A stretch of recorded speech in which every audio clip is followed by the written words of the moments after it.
কি অপরাধ ছিল মাগো, ফেলে গেলি নর্দমায়।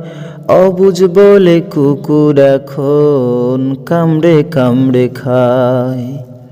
কি অপরাধ ছিল মাগো, ফেলে গেলি নর্দমায়। অবুঝ বলে কুকুর এখন কামড়ে কামড়ে খায়। নিজের সুখটাই ভাবলি রে মা, আমার কথা ভাবলি না। জন্ম কেন দিলি রে তুই, আগে কেন বুঝলি না। অল্প সুখের মোহে ডুবে আনলি ধরার বুকে। তোদের সুখের বলি আমি কুকুর জীবের মুখে। ও তোদের সুখের বলি